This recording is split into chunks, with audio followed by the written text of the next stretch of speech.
दोस्तों, जापान के एक जैन मास्टर अपनी अद्भुत तीरंदाजी कला के लिए पूरे देश में प्रसिद्ध थे। उनकी तीरंदाजी देखने वाले हर व्यक्ति उनकी एकाग्रता, स्थिरता और कौशल से मंत्रमुग्ध हो जाते थे।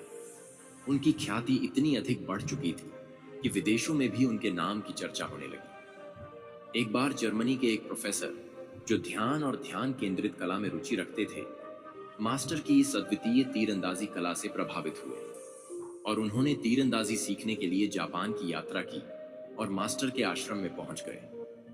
प्रोफेसर की मास्टर से मुलाकात हुई और जब प्रोफेसर ने मास्टर से विनम्रता पूर्वक शिष्य बनने की इच्छा जताई तो मास्टर ने कहा, तीरंदाजी केवल धनुष और बाण चलाने की कला नहीं है, यह आत्मविश्लेषण, ध्यान और शांत मन की कला है।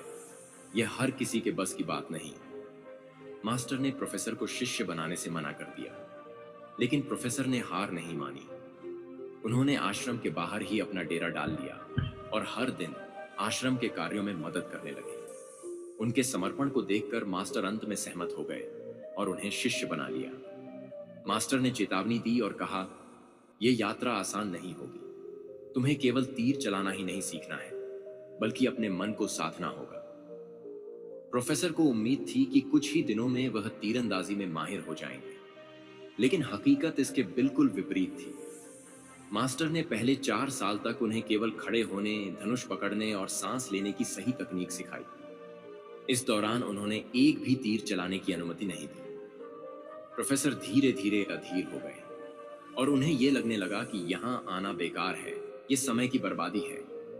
एक दिन उन्होंने मास्टर से शिकायत की, मुझे अभी तक तीर चलाने का मौका नहीं मिला, मुझे कब तीरंदाजी सिखाई जाएगी? मास्टर ने उत्तर दिया, तुम्हारी समस्या तीर चलाना नहीं है, तुम्हारी समस्या तुम्हारी सोच है। तुम्हारा ध्यान केवल निशाने पर है। मैं लक्ष्य को ऐसे देखता हूं जैसे वह मौजूद ही नहीं है। प्रोफेसर ने हताश होकर कहा, तो क्या आप अंधेरे में आंखों पर पट्टी बांधकर भी निशाना लगा सकते हैं? मास्टर ने मुस्कुराते हुए जवाब दिया, आज रात 9 बजे प्रैक्टिस हॉल में आओ। फिर रात के 9 बजते ही दोनों प्रैक्टिस हॉल में मिले। वहां अंधेरा छाया हुआ था। मास्टर ने अपनी आंखों पर पट्टी बांध ली और धनुष उठाया। उन्होंने बिना किसी झिझक के एक तीर छोड़ा। प्रोफेसर को तीर लगने की आवाज सुनाई दी। इसके बाद मास्टर ने एक के बाद एक 3 तीर छोड़े। प्रोफेसर ने दौड़कर लाइट जलाई तो देखा कि तीनों तीर एकदम सटीक निशाने पर लगे थे। यह देखकर प्रोफेसर चकित रह गए। उन्होंने मास्टर से पूछा, यह कैसे संभव है? मास्टर ने मुस्कुराते हुए कहा, तीरंदाजी केवल लक्ष्य को भेदने की कला नहीं है, यह मन और शरीर की पूर्ण एकाग्रता की स्थिति है। जब तुम्हारा मन शांत होता है और तुम विचारों से मुक्त होते हो तो निशाना अपने आप लग जाता है। इसे जानशिन कहते हैं। प्रोफेसर ने पूछा, जानशिन ये कैसा कला है? मास्टर ने जवाब देते हुए कहा कि जानशिन एक जापानी कला है, जिसका अर्थ है मन को पूरी तरह विचारों से मुक्त रखना ताकि मन शांत और सतर्क बना रहे। जब मन में कोई विचार नहीं होता, तब मन पूरी तरह वर्तमान में मौजूद रहता है। जानशिन हमें सिखाता है कि हर कार्य में मन को पूरी तरह जागरूक और शांत रखना चाहिए। यह अवस्था हमें बाहरी और आंतरिक विक्षेपों से बचाती है। जब मन में कोई तनाव या दबाव नहीं होता, तो हर काम स्वाभाविक रूप से होता है। फिर मास्टर ने प्रोफेसर को जानशिन के अभ्यास के 3 नियम सिखाए।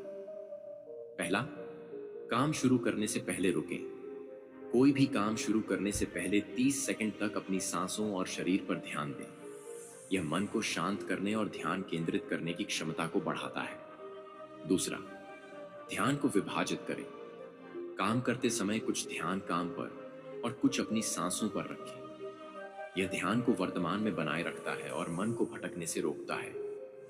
तीसरा, शांत मन से फोकस करें, जोर लगाने की कोशिश न करें।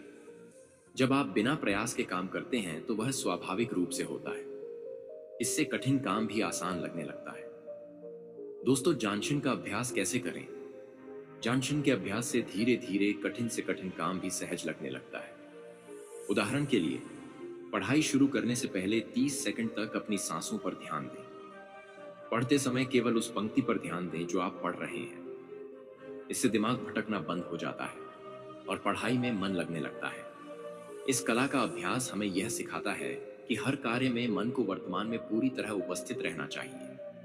यह मानसिक थकान को कम करता है और जीवन में स्थिरता लाता है। जानशिन हमें सिखाता है कि हमारा ध्यान हर समय बिना तनाव के वर्तमान में होना चाहिए। यह ध्यान की अवस्था हमें बाहरी और आंतरिक विक्षेपों से बचाती है। इस कला के अभ्यास से मन शांत, सतर्क और स्थिर रहता है। इस अवस्था में आप आसानी से एक काम से दूसरे काम पर बिना ध्यान खोए या परेशान हुए जा सकते हैं। ये मानसिक थकान को कम करता है और जीवन में स्थिरता लाता है। मास्टर की इस सीख ने प्रोफेसर की जिंदगी बदल दी।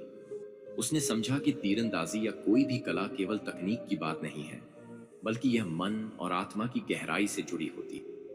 जब आप मन को शांत रखते हैं और पूरी तरह जागरूक होते हैं, तो हर लक्ष्य स्वाभाविक रूप से भेदना संभव हो जाता है। तो दोस्तों, वीडियो कैसा लगा कमेंट करके बताएं, लाइक करें, दोस्तों के साथ शेयर करें और चैनल को सब्सक्राइब जरूर करें। धन्यवाद।